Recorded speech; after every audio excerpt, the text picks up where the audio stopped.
UP के विधानसभा उपचुनाव में सीएम योगी आदित्यनाथ के काम पर मतदाताओं ने पक्की मोहर लगा दी। भाजपा गठबंधन के खाते में 7 सीटें गईं, जबकि सपा 2 सीटों पर सिमट कर रह गई। मुस्लिम बहुल कुंदर की सीट भी भाजपा ने सपा से छीन ली। इस सीट के परिणामों को सबसे बड़ा उलटफेर माना जा रहा है। वर्ष 2022 के चुनाव के मुकाबले भाजपा गठबंधन को 3 सीटों का फायदा हुआ, जबकि इंडिया गठबंधन को इतना ही नुकसान। राष्ट्रीय लोकदल अपनी मीरापुर सीट बचाने में कामयाब रहा, तो वहीं बसपा का प्रदर्शन बेदम रहा। वो 4 सीटों पर 10,000 वोट से नीचे सिमट गई, तो वहीं आजाद समाज पार्टी ने मीरापुर और कुंदरकी में अपनी ठीक ठाक उपस्थिति दर्ज कराई।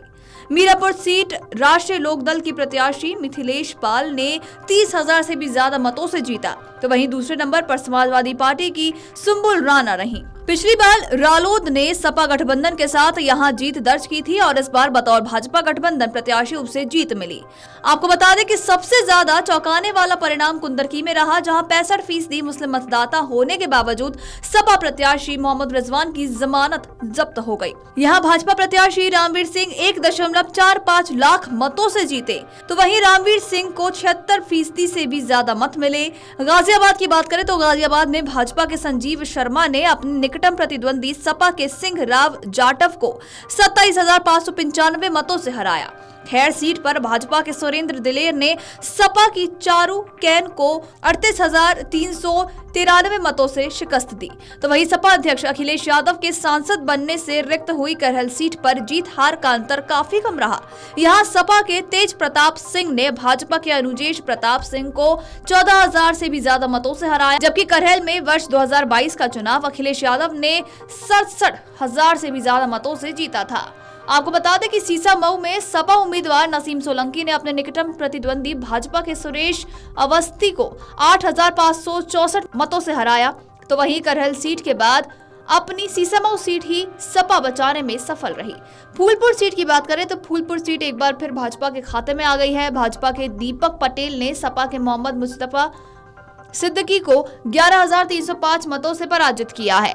कटहरी सीट भाजपा ने सपा से छीन ली। भाजपा के धर्मराज निषाद ने समाजवादी पार्टी की शोभावती वर्मा पर 64,514 मतों से जीत हासिल की है, तो वहीं शोभावती वर्मा सपा सांसद और पूर्व मंत्री लालजी वर्मा की पत्नी है। लालजी वर्मा के सांसद चुने जाने के कारण ही ये सीट रिक्त हुई थी। आपको बता दें कि मंझवा में भाजपा की सुचिस्मिता मौर्य ने सपा की डॉक्टर ज्योति बिंद को 4,922 मतों से अंतर से हराया है। इससे पिछले चुनाव में ये सीट एनडीए गठबंधन में शामिल निषाद पार्टी ने जीती थी।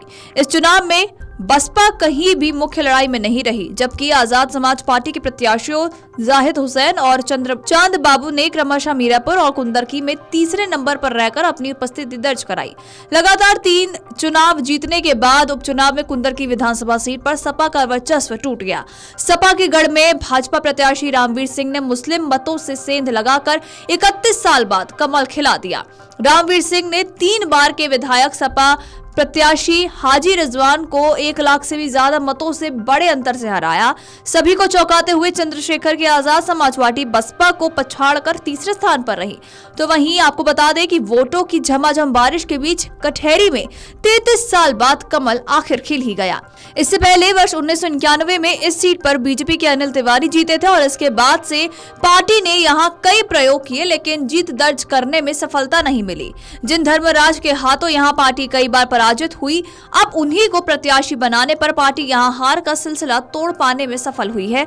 आपको बता दें कि कटहरी में भाजपा को 3 दशक से भी अधिक समय से जीत का इंतजार बना था।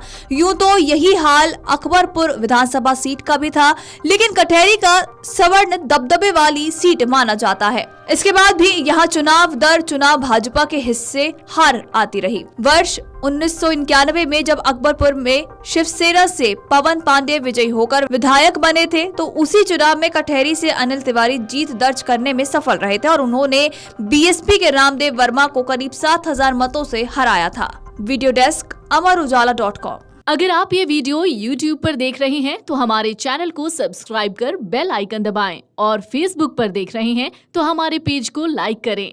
8 मिलियन प्लस सब्सक्राइबर, आपके इस भरोसे के लिए बहुत धन्यवाद।